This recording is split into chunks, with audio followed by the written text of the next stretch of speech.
പ്രത്യക്ഷമൂർത്തിയായും ആഗ്രഹത്തിലും ഒക്കെ നിറഞ്ഞു നിൽക്കുന്ന ഭഗവാന്റെ തിരുവുത്സവം ആരംഭിക്കുന്നത് നവംബർ 28, 2024 മുതൽ ഡിസംബർ 5, 2024 വരെയാണ്. നവംബർ 28-ാം തീയതി ഉച്ചയ്ക്ക് അഭിജിത്ത് മുഹൂർത്തത്തിൽ 11:47-നും 12:30-നും മധ്യയാണ് കൊടിയേറ്റ്.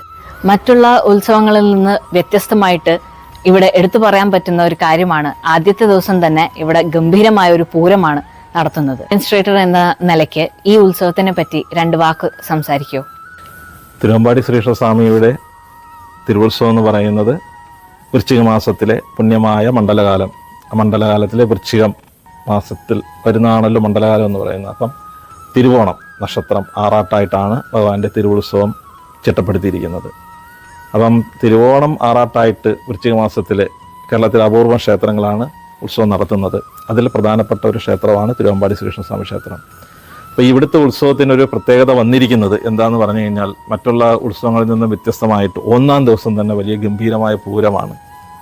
6 ചമയങ്ങളണിഞ്ഞ ഗജവീരന്മാരുടെ എഴുന്നള്ളിപ്പ്, പാണ്ടിമേളം, പഞ്ചാരിമേളം. ഈ വർഷത്തെ പാണ്ടിമേളവും പഞ്ചാരിമേളവും നടത്തുന്നത് മേളപ്രമാണിയായിട്ടുള്ളത് പെരുവനം സതീശന്മാരാണ്. 6 ഗജവീരന്മാരിൽ ഭഗവതിയുടെ തിടമ്പെടുക്കുന്നത് നാരായണപ്രിയൻ ഗുരുവായൂർ ദേവസ്വം രാജശേഖരനാണ്. ഗുരുവായൂർ ആനയോട്ടത്തിലെ എന്നും ഒന്നാമതെത്തുന്ന ഗോപികണ്ണനുണ്ട് എഴുന്നള്ളിപ്പിന്. ഭഗവാന്റെ തിടമ്പെടുക്കുന്നത് ഗജവീരനായ മുണ്ടയ്ക്കൽ ശിവനന്ദനാണ്. 6 ചമയങ്ങളണിഞ്ഞ ഗജവീരന്മാർ ഈ ക്ഷേത്രത്തിൻ്റെ ഊരാഴ്മ ഇല്ലമായ കുരിയാറ്റുപുറത്ത് ഇല്ലത്ത് കുടികൊള്ളുന്ന ഭഗവതിക്ക് ഭഗവാൻ ആതിഥേയത്വം വഹിച്ചുകൊണ്ട് സമർപ്പിക്കുന്ന പൂരമാണ് 1-ാം ദിവസം നടക്കുന്നത്.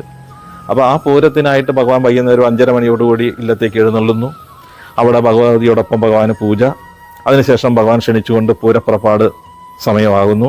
ആ പൂരപ്പുറപ്പാടിലാണ് പാണ്ടിമേളം നടക്കുന്നത്.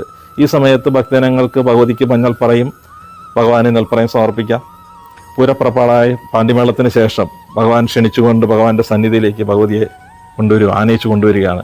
ക്ഷേത്ര സന്നിധിയിലെത്തുമ്പോൾ ഭഗവാനും ഭഗവതിക്കും കൂടി വർണ്ണാനന്ദകരമായ കണ്ണിന് കുളിർമയേകുന്ന കുടമാറ്റത്തിന് ശേഷം ഭഗവാൻ മണ്ഡപത്തിൽ ഭഗവതിക്ക് പൂജ സമർപ്പിച്ചുകൊണ്ട് പൂജയ്ക്ക് ശേഷം ഭഗവതിയെ തിരിച്ച് ഇല്ലത്തേക്ക് എഴുന്നള്ളിക്കുന്നതോടുകൂടി തിരുവമ്പാടി ദേശത്തിൻ്റെ പൂരവും 1-ാം ദിവസത്തെ ഉത്സവവും സമാപനമാകുകയാണ്. 2-ാം ദിവസം പതിവ് പോലെ കണ്ട് തന്നെ എല്ലാവിധ താന്ത്രിക ആചാരപരമായ ഉത്സവമാണ് തിരുവമ്പാടി ക്ഷേത്രത്തിൽ നടക്കുന്നത്. അങ്കുരാതി ഉത്സവമാണ്, ഉത്സവബലിയുണ്ട്. 3-ാം ദിവസം ഉത്സവബലിയാണ് ഇത്തവണ. 4-ാം ദിവസം എന്ന് പറയുന്നത് ഡിസംബർ 1 വൃശ്ചിക മാസത്തിലെ അമാവാസിയാണ്. ഈ എല്ലാ മാസത്തിലെ അമാവാസിക്കും ഇവിടെ പ്രത്യേകതയുണ്ട്. എല്ലാ ദിവസവും നിത്യവും ബലിതർപ്പണമുണ്ട്. പിതൃമോക്ഷ വഴിപാടുകളായ തിലോഹമുണ്ട്. മറ്റ് വഴിപാടുകളായ ചാവൂട്ട്, കൂട്ടനമസ്കാരം, അങ്ങനെയുള്ള നിത്യവും അതിനുള്ള പ്രാധാന്യമുള്ള ഒരു ക്ഷേത്രമാണ്. 7:30 മണിക്ക് ബലിതർപ്പണം തുടങ്ങും. അപ്പോൾ ഈ വൃശ്ചിക മാസത്തിലെ വാവെന്ന് പറയുന്നത് ഭഗവാന്റെ ഉത്സവഭാവമാണ്. അപ്പോൾ ഈ ഉത്സവമെന്ന് പറയുന്നത് ഈ വൃശ്ചിക മാസത്തിലെ വാവ് വരുന്നത് തന്നെ ഭഗവാന്റെ ഉത്സവകാലത്താണ്. നമ്മുടെ ഉത്സവത്തിന് എല്ലാവരും പറയുമല്ലോ ഭഗവാന്റെ ചൈതന്യം പുറത്താണ്, അതായത് ക്ഷേത്ര കോമ്പൗണ്ട് നിറഞ്ഞു നിൽക്കുന്ന ഒരു സമയമാണ്. ഈ സമയത്ത് എനിക്ക് തോന്നുന്നത് ഈ സമയത്ത് പോലും ഒരു ബലിതർപ്പണം കാര്യങ്ങൾക്ക് പോലും പ്രാധാന്യം ഉണ്ടെന്നുള്ളതാണ്. കാരണം പിതൃമോക്ഷത്തിന് ഭഗവാൻ എപ്പോഴും വെളിയിൽ നിൽക്കുന്ന സമയമാണ് ഈ ഉത്സവാദി കാര്യങ്ങൾ. ആ സമയത്തപ്പോൾ വാവ് എടുക്കുമ്പോൾ അതിനൊരു അതേപോലെ കൊണ്ട് തന്നെ ഒരു പ്രത്യേകത ഉണ്ടെന്നുള്ളതാണ് അതിലത്തെ എടുത്തു പറയത്ത ഒരു പ്രത്യേകത. അതൊരു വളരെ അപൂർവമായ ഒരു സവിശേഷത തന്നെയാണ്. ഭഗവാന്റെ ഒരു പ്രത്യക്ഷ സാന്നിധ്യത്തിൽ ഈ തിലോഹോമം വഴിപാടുകൾ, തിലോഹമൊക്കെ വെളിയിലാണ് ചെയ്യുന്നത്. അതുപോലെ തന്നെ പിതൃതർപ്പണം. അപ്പോൾ ആ സാക്ഷാൽ ശ്രീഹരിയായിട്ട് കുടികൊള്ളുന്ന ചൈതന്യത്തിൻ്റെ എന്തുമാത്രം പ്രത്യേകതയുണ്ടെന്നുള്ളതാണ് അത് എടുത്തു പറയേണ്ടത്. അതുപോലെ തന്നെ ഉത്സവാദി കാര്യങ്ങളിൽ 5-ാം ദിവസം നടക്കുന്ന ഗരുഡവാനപ്പുറത്ത് എഴുന്നള്ളിപ്പ് വൈകുന്നേരം 6 മണി മുതൽ ഭഗവാനെ ഗരുഡവാനത്തിൽ എഴുന്നള്ളിക്കുന്നു. അതും വളരെ പ്രധാനപ്പെട്ട, ആ സമയത്ത് വെറ്റില വറത്തൽ അങ്ങനെയൊക്കെയുള്ള വഴിപാടുകളുണ്ട്. 6-ാം ദിവസം പള്ളിവേട്ടയാണ്. പള്ളിവേട്ട എഴുന്നള്ളിപ്പ് രാത്രി 10 മണിയോടുകൂടി ഭഗവാന്റെ പടിഞ്ഞാറേ നടയുടെ അതിർത്തിയായ സ്ഥലത്ത് പോയിട്ട് ഭഗവാൻ പള്ളിവേട്ട നടത്തുന്നു. അപ്പോൾ ഈ നേരത്തെ പറഞ്ഞ പോലെ കണ്ട് തന്നെ ഭഗവാന്റെ ആ പള്ളിവേട്ടയ്ക്ക് ഒരു ഭക്തൻ സമർപ്പിച്ച ആ ഒരു ആത്മസമർപ്പണം ഉണ്ടല്ലോ. ആത്മസമർപ്പണം എന്ന് പറഞ്ഞു കഴിഞ്ഞാൽ സംഭാവന നൽകി ദേവസ്വക്കാരത് ചോദിച്ചപ്പോൾ പൂർണ്ണ മനസ്സോടുകൂടി ശരി സമ്മതിച്ചു, ഞാൻ അത് പങ്കാളിയാകാമെന്ന് പറഞ്ഞു. അപ്പോൾ ആ ഭക്തൻ കണ്ടതും ഭഗവാനിലൂടെ ആ വിളക്കാണ് കണ്ടത്. അപ്പോൾ ആ വലിയ വിളക്കാണ് ഈ ഭഗവാന്റെ പള്ളിവേട്ട എന്ന് പറയുന്നത്.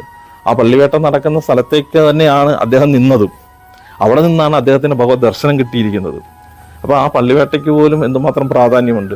ഇത്തവണ പള്ളിവേട്ട എഴുന്നള്ളിപ്പ് കഴിഞ്ഞാൽ മഹാദീപകാശോടുകൂടി ക്ഷേത്രത്തിലേക്ക് വരുന്നു ഭഗവാൻ. അതും വളരെയധികം പ്രാധാന്യമുള്ള ഒരു ചടങ്ങാണ്. ഗുരുവായൂർ മഞ്ജുളാൽത്തറ പ്രമാണിയായ ഗുരുവായൂർ ജയപ്രകാശാണ് പാണ്ഡ്യമേളം നയിക്കുന്നത്. പിറ്റേ ദിവസം ആറാട്ട് ദിനമാണ്. രാവിലെ 6 മണിക്ക് പള്ളിവേട്ടയും കണിദർശനവും അകത്താറാട്ടും ഒക്കെ കഴിഞ്ഞാൽ ഭഗവാന് പകൽപ്പൂരം സമർപ്പിക്കുകയാണ്. പെരുവനം അനിൽകുമാറാണ് പഞ്ചാരിമേളം നയിക്കുന്നത്. അതിനുശേഷം വൈകുന്നേരം ആറാട്ടിനായിട്ട് കുരിയാറ്റുപുറത്തിലേക്ക് എഴുന്നള്ളുകയും ഈ ആറാട്ട് കഴിഞ്ഞ് ദേശപ്രദക്ഷിണത്തിന് ശേഷം ഭഗവാൻ ക്ഷേത്രത്തിലെത്തി തൃക്കൊടി ഇറക്കുന്നതോടുകൂടിയാണ് ഉത്സവം സമാപിക്കുന്നത്. ഉത്സവത്തിന് പിന്നെ ധാരാളം എല്ലാ ക്ഷേത്രങ്ങളിലെയും എല്ലാ ഉത്സവങ്ങളിലെയും പോലെ സ്റ്റേജ് പരിപാടികളും എല്ലാവിധ പരിപാടികളും ക്ഷേത്രകലകളും എല്ലാം ഉൾപ്പെടുന്ന ഒരു എല്ലാവർക്കും ഇഷ്ടപ്പെടുന്ന ഭഗവാനെ ഭക്തിപരമായിട്ടും ആഘോഷിക്കാനുമായുള്ള സമന്വയിപ്പിച്ചുകൊണ്ടുള്ള ഒരു ഉത്സവമാണ് 2024 വൃശ്ചിക മാസത്തിൽ ആറാട്ടായിട്ട് തിരുവോണം ആറാട്ടായിട്ട് നടക്കുന്ന തിരുവാറാട്ട് ഉത്സവം. പിന്നെ ഇത്തവണ എന്ന് പറയുന്നത് കുട്ടികൾക്ക് ആനന്ദിക്കാനായിട്ട് ഉത്സവം എന്ന് പറയുന്നത് ഉത്സാഹമാണ്. ആ ഉത്സാഹം ആനന്ദിക്കാനായിട്ട് കുട്ടികൾക്ക് വേണ്ടിയിട്ട് ഒരു മിനി കാർണിവൽ ക്ഷേത്ര കോമ്പൗണ്ടിൽ ഉണ്ടെന്നുള്ളതാണ് ഒരു എടുത്തു പറയത്തക്ക പ്രത്യേകത. അങ്ങനെ എല്ലാവർക്കും ഭക്തിപരവും ആനന്ദകരവുമായ ഒരു ഉത്സവം വൃശ്ചിക തിരുവാറാട്ട ഉത്സവമാണ് ഈ വർഷം നവംബർ 28-ന് കൊടിയേറുന്നത്. 28-ന് കൊടിയേറിയാലും 24-ാം തീയതി തൊട്ട് ക്ഷേത്രത്തിൽ കലാപരിപാടികൾ തുടങ്ങുകയാണ്. അതാണ് ഈ ക്ഷേത്രത്തിലെ ഈ തിരുവോണ ആറാട്ട് ഉത്സവത്തിനെ പറ്റിയുള്ള ഒരു ബ്രീഫായ സമ്മറി.